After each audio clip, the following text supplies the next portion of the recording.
man maa ngi leen di wax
আমি 18 বছৰৰ পৰা কাম কৰি আছিল আমাৰ কোনো কমপ্লেইন নাই কিন্তু যদি এনজিওৰ হাতত দিয়ে যিহেতু ৰাতি বনাব পুৱাতে পেকেট কৰিব তাৰ পিছত স্কুলত 10টা বজাত দিব খাওঁতে 1টা বাজিব সেই খাদ্যখন ল'ৰা ছোৱালীৰ কাৰণে পুষ্টিকৰ খাদ্য নহয় আৰু এই খাদ্যটো খালে আমাৰ ল'ৰা ছোৱালীবিলাকে ক্ষতি হ'ব পাৰে কাৰণ সেইকাৰণে আমাৰ যাতে এই খাদ্যটো যাতে স্কুলত নিদিয়ে এনজিওৰ হাতত নিদিয়ে আমি গৰম ভাত বনাই আছোঁ আমি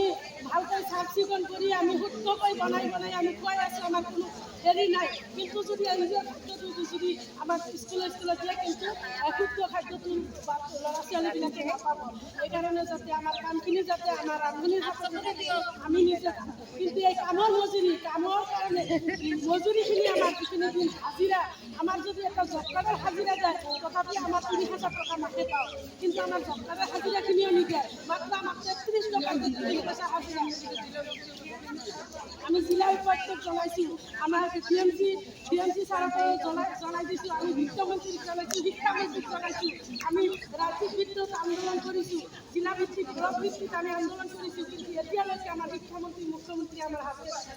আমাৰ কথাখিনি এতিয়ালৈকে তাৰ কাৰণে আমাৰ দাবীখিনি মানি লোৱা নাই যোৱা বাজেট যিটো পাৰ হৈ গ'ল বাজেটত আমি দেখা পালোঁ আমাৰ কাৰণে একো মাত মাতা নাই কোনো MLA কোনো মিনিষ্টাৰ আমাৰ কাৰণে মাত মাতা নাই আমি কি দুখীয়া ৰন্ধন কৰ্মী আমাক কিয় এনেকুৱা ব্যৱহাৰ কৰি আছে আমাক কিয় ৰাখি আছে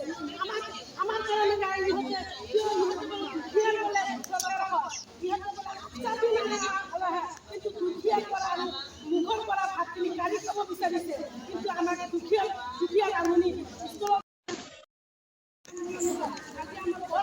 আন্দোলন চলি আছে প্ৰত্যেক জিলাই আছে আন্দোলন চলি আছে আজি নিশ্চয় শিক্ষামন্ত্ৰীয়ে জানিব বুজিব ইহঁতে গম পাব যে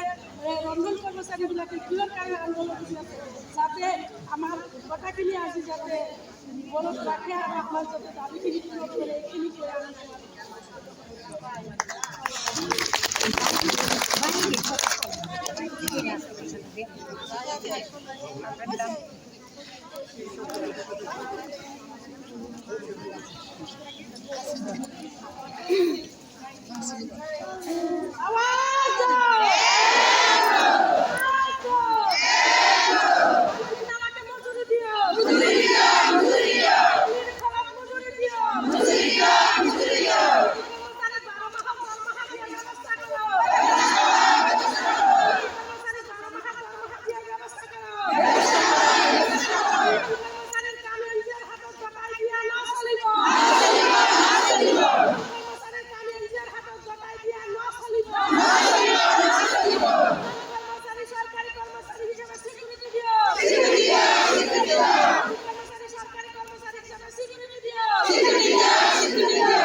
বেশি কৰে সময় নেই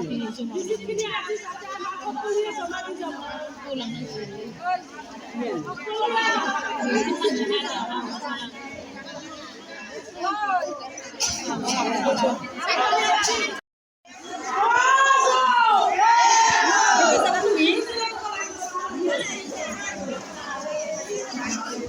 Tarahi আছে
বাৰু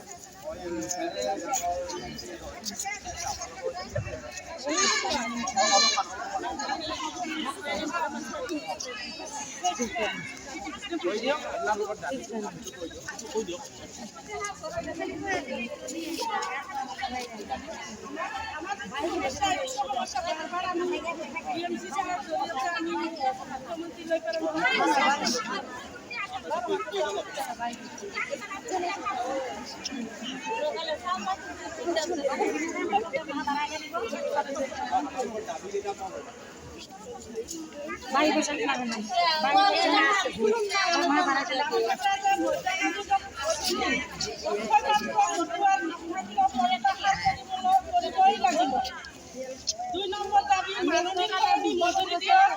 আৰু মজুৰি দিব নোৱাৰে হৈকে মাহিলী মাননি কমেও 10,000 টকা দিবলৈ বাজেটত প্ৰস্তাৱত সংযোগ কৰক। 3 নম্বৰ বছৰত 12 মাহৰ বাবে মাননি দিয়ক। 4 নম্বৰ প্ৰতি মাহে নিয়মীয়াকৈ মাননি দিয়াৰ ব্যৱস্থা নিশ্চিত কৰক। মাননি প্ৰদানৰ খেলি মেলি আঁতৰ কৰক।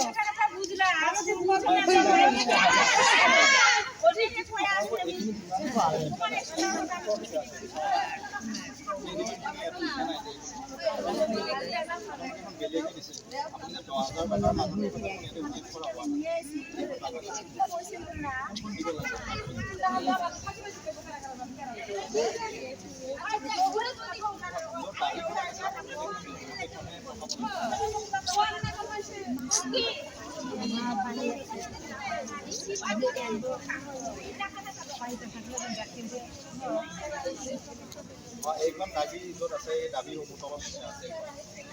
কোনখন অৰিজিনেল কোনখন হয় এইখনতো জেৰক্স কপি যেন লাগিছে অৰিজিনেল কোনখন মানে আপোনালোকে য'ত অৰিজিনেল কপিটো দিয়ে এইটো অৰিজিনেল কপি এইটো আপোনালোকৰ অৰিজিনেল কপি হয় আৰু এইটো জেৰক্স কপি হয় ঠিক আছে মই এটা জেৰক্স হয় তেতিয়াহ'লে আপোনালোকৰ যিখিনি দাবী আছে এই দাবীখিনি আপোনালোকে মাননীয় বিত্তমন্ত্ৰীলৈকে দিছে নহয় জানো ফাইনেন্স মিনিষ্টাৰলৈকে দিছে ত' এই দাবীখিনি আমি আমাৰ DC ছাৰৰ হতুৱাই ফাইনেন্স মিনিষ্টাৰ তেখেতলৈকে পঠোৱাৰ ব্যৱস্থা কৰিম আপোনালোকৰ এই দাবীখিনি মেমৰেণ্ডামটো মই একচেপ্ট কৰিলোঁ আৰু মই এইটো আমাৰ অফিচৰ যোগে এইটো আপোনালোকৰ যিখিনি দাবী আছে সেইখিনি ফাইনেন্স মিনিষ্টাৰলৈকে পঠোৱাৰ হেৰি কৰিম আপোনালোকে এতিয়া কাইণ্ডলি মানে আৰু প্ৰচেছ কৰিব নালাগে আপোনালোকে যিখিনি দিছে সেইখিনিৰ ওপৰত অফিচিয়েলি তেওঁলোকে যি কৰিব পাৰে সেইটো একশ্যন লোৱা হ'ব ত' মই এই আপোনালোকৰ প্ৰস্তাৱটো মই গ্ৰহণ কৰিলোঁ ঠিক আছে আপোনালোকে এতিয়াও প্ৰটেষ্ট কৰিব নালাগে আপোনালোকৰ চিৰাঙৰে হয় আমিও চিৰাঙৰ হৈ কাম কৰি আছোঁ আমি নিশ্চয় আপোনালোকৰ দাবীখিনি মানে ভালদৰে বিভাগীয় হেৰিৰ যোগেদি পঠাবৰ কাৰণে ব্যৱস্থা কৰিম ঠিক আছে মই আপোনালোকৰ এটা কপি মই হয় এটা কপি লিখি দিওঁ আমি ইমান দিন ঘটনা দিয়া হৈছে আমি কালিগত DMC ছাৰৰ জৰিয়তে মুখ্যমন্ত্ৰী লৈ পেলাই কৰিছিলোঁ এতিয়া আজি আমি ডিচিৰ জৰিয়তে দিয়া হয় DC ছাৰৰ লগতো আলোচনা আমি হয় ঠিক আছে মই আগতে আপোনালোকে যিখন মেমৰেণ্ডাম দিলে এইখন মই DC ছাৰক দিওঁ তাৰপিছত DC ছাৰে সেই হিচাপত যেতিয়া ডিচিশ্যন ল'ব হয়তো আপোনালোকৰ ফালৰ পৰা কোনোবা ৰিপ্ৰেজেণ্টেটিভক তেখেতে মাতিব পাৰে একেলগতে ইমানখিনি মানুহক শুনিবৰ কাৰণে দিগদাৰ হয়তো ত' আপুনি যেনেকৈ ধৰক আপোনালোক দুগৰাকীয়ে ধৰক লিড লৈছে তেনেকৈ হয়তো 5-10গৰাকী ৰিপ্ৰেজেণ্টেটিভ DC ছাৰে মাতিব পাৰে সেই সংক্ৰান্তে তেখেতে ডিচিশ্যন দিব এজ অফ নাও মই আপোনালোকৰ এই মেমৰেণ্ডামখন একচেপ্ট কৰি পেলাই মই DC ছাৰক মই বাৰু জনাই দিব পাৰিম ঠিক আছে আপোনালোকে এতিয়া আৰু প্ৰটেষ্ট কৰিব নালাগে আপোনালোকৰ এই মেইনলি আপোনালোকে দাবীসমূহ যে দিছে লিখিতভাৱে এই দাবীসমূহৰ ওপৰত কাম কৰিব লাগে আপোনালোকে সেইটোৱে বিচাৰে নহয় জানো গতিকে মই এখন DC ছাৰক দিম তাৰপিছত তেওঁ যি ডিচিশ্যন দিব তাৰপিছত আকৌ আপোনালোকক জনোৱা হ'ব বাৰু আপোনালোকে এতিয়া হয় নাই কিন্তু মানে হয় নাই এতিয়া ধৰক মই মানে মোৰ সেইটো অথৰিটি নাই মই ডাইৰেক্টলি ক'বৰ কাৰণে কাৰণ আপোনালোকে দিছে ফাইনেন্স মিনিষ্টাৰলৈকে আৰু DC ছাৰৰ থ্ৰুৰে এইখন যাব গতিকে মই ডাইৰেক্টলি ক'ব নোৱাৰিম যে কিমান দিনৰ ভিতৰত হ'ব কাৰণ মই সেইখিনি মোৰ পাৱাৰেই নাই ৰেছপনচিবিলিটি নাই বাট মই যিখিনি কৰিব পাৰোঁ এইখন মই DC ছাৰক দিব পাৰিম আৰু DC ছাৰে তাৰে ওপৰত ডিচিশ্যন লৈ পেলাই পঠাবৰ কাৰণে আপোনালোকে কেইদিনমানৰ পিছত আহি পেলাই এবাৰ অফিচত খবৰ কৰিলে হ'ল বস্তুটো কিন্তু মই ডাইৰেক্টলি ক'ব নোৱাৰিম যে কেইদিনৰ ভিতৰত কৰিব পাৰে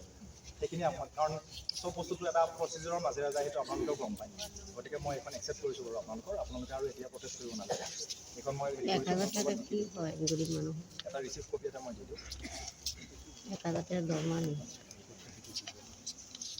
দায়ী বসতে সেই বস্তুগুলো উঠলে তাও একটা কথা তাও তো না একবারই পাইতেছি না তাহলে চলে কি দে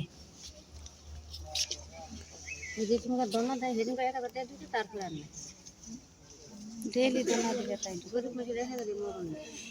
হয় নাই মই এইখন বাৰু আপোনালোকে যিখন দিছে মেমৰেণ্ডাম মই এইখন বাৰু ডি চি ছাৰক মই টেষ্ট কৰি দিম তাৰপিছত তেখেতে একেলগে ইমানখিনি আপোনালোকেতো জানিব লাগে একেলগে ইমানখিনি ধৰক মানুহ শুনাটো দিগদাৰ হয় ঠিক আছে আপুনি আছে আৰু কোনোবা আছে তেখেতে ডিচিশ্যন দিব কিন্তু মই এজন ন এইখন বাৰু তেওঁক দি দিম আপোনালোকে এতিয়া মই চবকে ৰিকুৱেষ্ট কৰিছোঁ মই আপোনালোকৰ এই মেইন দাবীখিনি মই একচেপ্ট কৰিছোঁ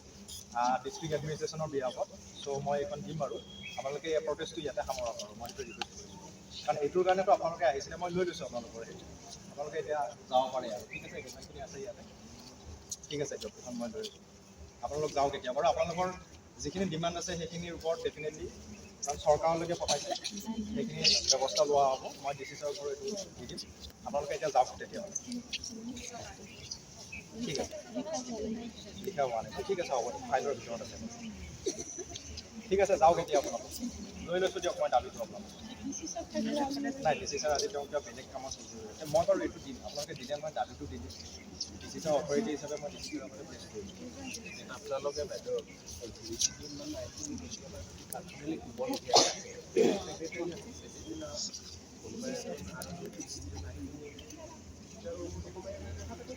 আমাৰ দাবীবিলাক আমিতো বহুত ধৰণৰ দিছোঁ কোনোৱে গুৰুত্ব দিয়া ছাৰ আপুনি অলপ ওপৰত লিখক আপোনালোকৰ দাবীখিনি মই একচেপ্ট কৰিছোঁ মই তেওঁলোক তেওঁৰ আগত টেষ্ট কৰি দিম তাৰপিছত আপুনি 3-4 দিনৰ পিছত আহি এবাৰ চাই ল'ম ঠিক আছে আকৌ আহিব 3-4 দিনৰ পিছত আপুনি 3-4জনমান আহিব আহি পেলাই খবৰ কৰিব ঠিক আছে আজিৰ কাৰণে বাৰু মই এইখিনি ল'লোঁ আপোনালোক যাওক এতিয়া আপোনালোকৰো নিজৰ নিজৰ কাম আছে কৰক বাৰু ডেফিনেটলি আমি আপোনালোকক সহায় কৰিবৰ কাৰণে আছোঁ ইয়াত যিমানখিনি আমাৰ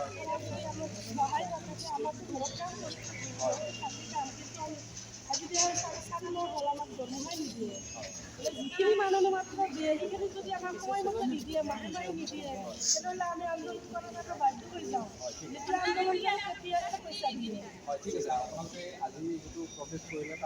তাৰে মানে আণ্ডাৰতে এইখিনি দাবীসমূহ দিছেতো মই এই দাবীখিনি বাৰু মই আমাৰ ছাৰৰ আগত মই টেষ্ট কৰিম মই সেইখিনি আপোনালোকে আশ্বাস দিলোঁ হ'ব আপোনালোকে চিন্তা কৰিব নালাগে কাৰণ আপোনালোকে দাবী হিচাপে লিখিতভাৱে দিছেতো গতিকে লিখিতভাৱে দিলে ডেফিনেটলি একশ্যন এটা হ'ব গতিকে আপোনালোকে আজিৰ কাৰণে বাৰু প্ৰচেছটো ইয়াতে সামৰক